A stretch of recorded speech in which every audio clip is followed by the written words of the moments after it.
Hey guys, welcome back to the channel. If you're a combat sport athlete or hobbyist, today I'm going to walk you through 2 common mistakes I see in the weight room with general strength and conditioning for combat sports. So the first common mistake I see in the industry, something that a lot of coaches do on a regular basis, is they try to replicate the demands of the sport in the weight room. And the biggest problem with doing this, A, it's a waste of time. Number 2, you can't really replicate the same time, speed, muscular coordination that it takes from you actually doing the sport. We're going to use the landmine as an example. You'll see certain coaches use the landmine punch trying to train for generating more force in a punch. And this is what they'll try and say is, this action here is going to have a carryover to a punch.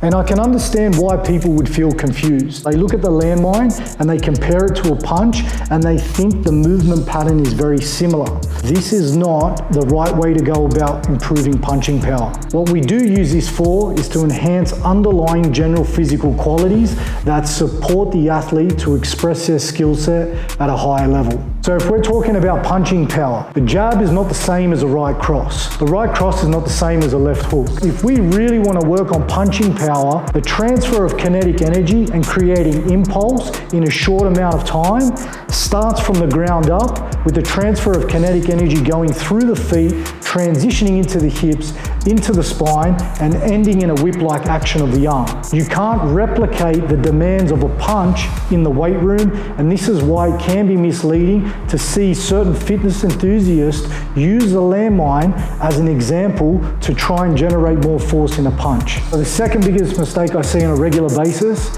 is coaches wasting time on tippy tap drills. As we know, if you're a combat sport athlete or enthusiast, you know that time is going to be a constraint. You're going to be investing a lot of that into your skill acquisition, which is what's required for you to actually be good at the sport. Doing tippy tap drills like you're seeing on camera now are a waste of time. The chances are this is not going to be more intense than what you're actually doing in your sport. There's not much force going into the ground, and then again, you're not seeing much height of the athlete leaving the ground. It's not going to exceed the demands of, let's say, boxing and striking in that sense. A better way to do this is to keep the drill simple and focus on intent leaving the ground. So a simple way to improve your rate of force development and the elastic properties of the tendon is to start jumping or leaping off 2 legs at once.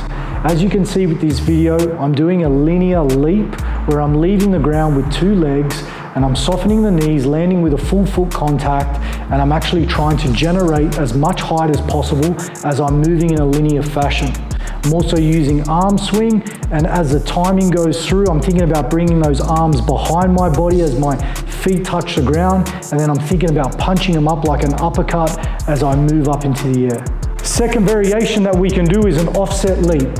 So we're going to have 1 foot slightly forward, 1 foot back. As you know, with this back leg, my foot's slightly back and I'm leaving the ground. The heel is not going to touch the ground. This foot's going to stay slightly stiff, and most of the weight is going to be on the front leg here, so I can kind of bridge a gap between bilateral and single leg variations. So same principles apply. We're going to start and we're going to build up in height. So I'm just gently going to build up, looking at recoupling energy with that offset stance. Last variation that we're going to do is a switch exchange leap. So you're going to start with the offset stance, exact same position as you did in the variation before. From here, the only difference is we're going to be switching the feet as we move. My recommendations, after you've gone through a decent movement prep sequence and you're warmed up, I would perform these jumping variations before your strength work. I would recommend performing 8 to 10 reps on each exercise, and I would perform a total of 3 sets run in a tricep. Preferably, you'd want to have 45 seconds off before moving into the next exercise. So guys, there should be no reason why you're making these 2 mistakes in the weight room. Don't waste time fluffing around performing useless drills that offer very little training stimulus. If you like this show, please subscribe to my channel, and please feel free to hit the link below if you need help with your physical preparation for combat sports.